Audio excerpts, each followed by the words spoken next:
My major emotion was desperation central. Like, what in the world are we gonna do? I'm a 38-year-old husband and father who can't even hold my baby. I'm at the end of myself. I don't know what else to do. I've prayed all I know to pray. I've believed all I know to believe. And I'm pissed.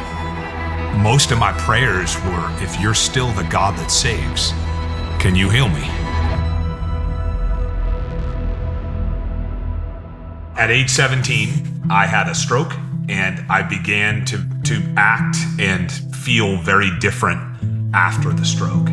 So they put me on a seizure powerhouse drug, and I was what you call a healthy, well-regulated epileptic. And so that went that way. I just managed it. Even when I met her, and we got married. And then in November of 2010, I had a major grand mal seizure.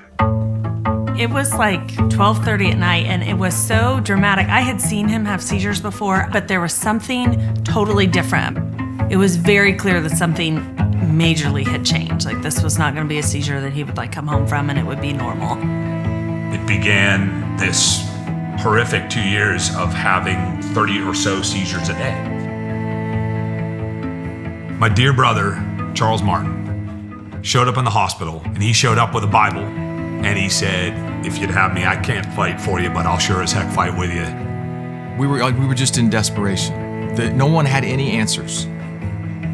All I know is this is my brother, and I love him, and he is hurting, and he is in pain. He can't stop his head from hitting the sideboard when he seizes. I'm like, Lord, don't you see this? I mean, really, you're on the throne. I don't doubt any part of your word. I know that you are who you say that you are, and I believe it with all that I know I believe. But this is your son, and something is really wrong here.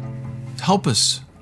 The doctors advised we take him off all of the seizure medications because they weren't helping. They were kind of like, we're kind of done here. We've hit the end. So we focused on healing prayer. We surrounded ourselves with people that believed that God healed today.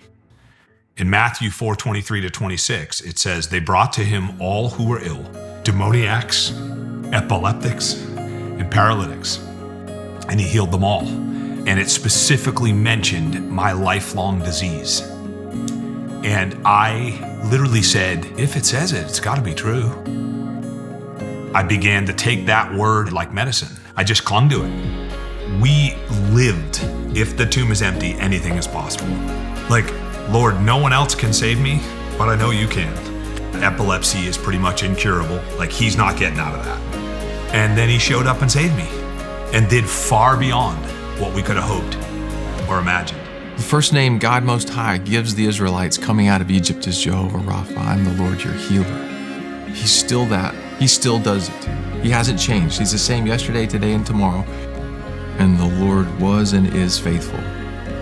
I like to say it this way. I used to have seizures, and now I don't. And we just celebrated 11 years seizure and medication free and migraine free. The idea, the tomb is empty, anything is possible. No phrase sums up better what's happened. Jesus came to save us, and because of that, he can heal anything.